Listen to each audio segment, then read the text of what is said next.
60岁的老人为了娶妻生子，又怕遭受闲言碎语，于是他在一座孤岛上寻找了一块陆地，这里四面环水，是一片理想的栖息之地。他的造房计划就此开始。为了房屋更加的牢固，每一个步骤他都不敢有丝毫怠慢。建房所需要的材料都是他从河岸对面的森林里一块一块的运到岸上。建房过程缓慢而枯燥，他迫不及待未来的妻子能陪伴在他左右，和他共同见证新房落成。于是他去了集市。2天后，老人的船头果真出现了一个少女，她看上去稚气未脱，一脸迷茫，两手紧紧地攥着布娃娃。她不知道自己的未来究竟会发生些什么。少女的父母在战乱中双双去世，她的远亲以极低的价格将她卖给了老人。看着眼前只有几根柱子的新家，女孩的内心掠过一丝失望，但无依无靠的她跟着老人不至于热死，她只有默默地接受这一切的安排。她帮助老人把地笼放入水中，这样才能保证他们的晚餐有东西可吃。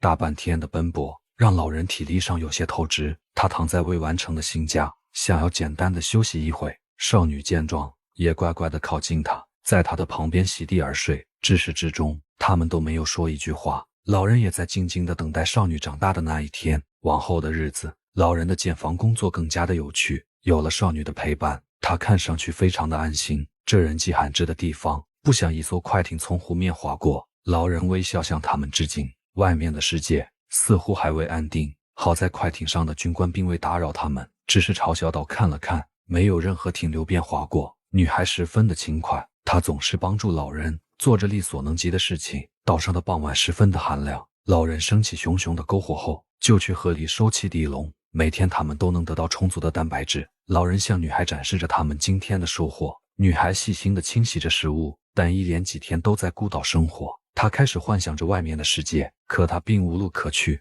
离开老人，离开这里，在这兵荒马乱的年代，她极有可能活不到明天。新房在他们的手下初具雏形，每一块木材都来之不易。老人甚至还做了一个自动开合的木门，这一切看上去都是那么的美好。女孩每天劳作完都会清洗着身体，她时常眺望着远方，可远方被山阻挡，湖面一如既往的寂静，静得让人有些害怕。接下来的几天时间，女孩都在老人的带领下往返于小岛和森林之间。他们将芦苇从陆地上运回来，用于搭建屋顶，直到芦苇全部铺上，他们的新家正式落成。老人坐在房前处理鱼干，女孩用冰凉的湖水洗脸，来抵挡这炙热的酷暑。不想之前路过的军艇再次出现在他们家的门前，女孩并没有害怕见到不同面孔的陌生人，相反她感到有些开心。军艇离开后，女孩也帮助老人打理起鱼竿。为了长远的打算，老人试着在房前开垦一块庄稼地，种上一些粮食后，他们的食物会更加的多样化。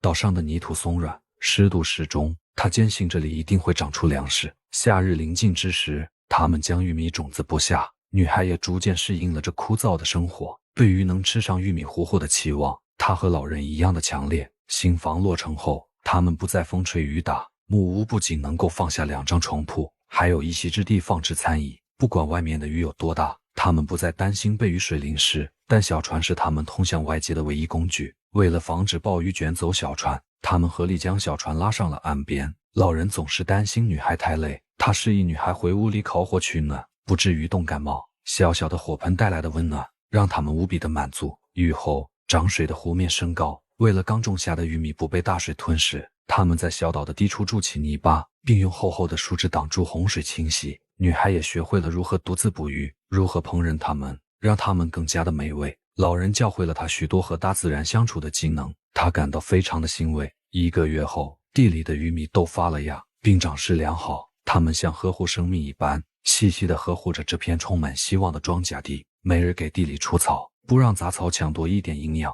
沙地水分流失比较快，女孩每天都会为幼苗浇水。他们重复着这种日出而种，日落而息的生活方式。这天，正在门前清洗身体的女孩看见湖对岸出现了3个年轻的士兵，士兵们不停地朝着她吹口哨。女孩局促地捏着裙边，不知如何去应对。这一刻，她明白老人是唯一一个让她有安全感的人。此时老人也听见了屋外的喧闹，看着对岸打闹的年轻人们，他示意女孩赶紧回去屋里。女孩像做错事一样，满眼无辜地走回木屋。接着老人从屋里取出猎枪，一脸严肃地朝天空中放了一枪。对面的年轻人见状，收拾东西识趣地离开。一晃老人的玉米开始开出了花苞，小岛看上去葱葱郁郁，充满了生活的气息。老人在烈日下打理沙地，无意间他发现玉米地的深处有许多被认为压倒的玉米杆。只见一个年轻的士兵身受重伤躺在玉米地里，看上去奄奄一息。与此同时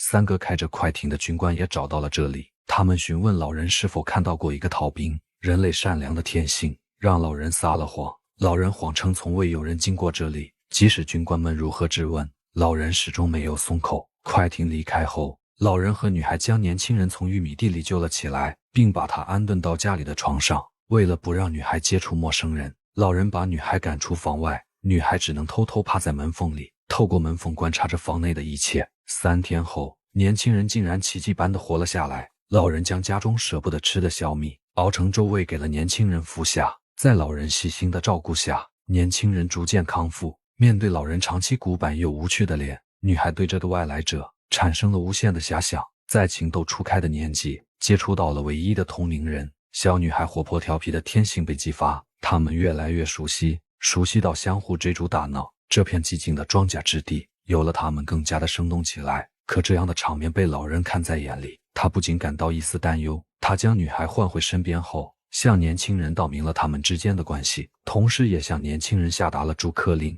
就在他准备用小船送走年轻人时，那几个军官再次来访。这一次他们登上了小岛。原来他们听到消息，年轻士兵受重伤逃亡时就走的这个方向。对于逃兵，他们将会严查到底。但老人依旧没有出卖年轻人，他用家中的好酒好肉招待了军官他们。躲在冰冷湖水里的年轻人一脸惊恐地紧盯着岛上的情况。好在军官们没有任何收获后离开。对于老人的行为，年轻人无比的感激。本想带着女孩一起私奔的他，突然放弃了这个念头。年轻人走后，女孩极度的悲伤。就在这时，她在如厕时发现自己初潮来袭。她知道这意味着什么。当初远亲对老人承诺，等她长大的那一天，老人便可以名正言顺地拥有她。想到这里，女孩泪如雨下。直到老人前来寻找她时，女孩极力控制住悲伤，假装抱起柴火离开。可老人也注意到了地里的血迹，他呆呆地愣在那里，不知在想些什么。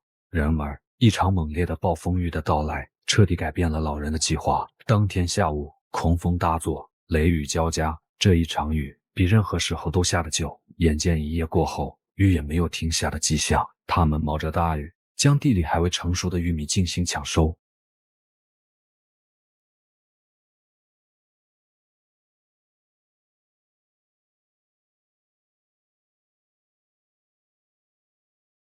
短短几个小时的时间，小岛逐渐被潮水包围。老人眼见此地不宜久留，他从屋内收拾了女孩简单的行李，让她带着一船的粮食先离开。而他并没有离开的意思，他抱着最后一丝希望，想要死守住自己的家人。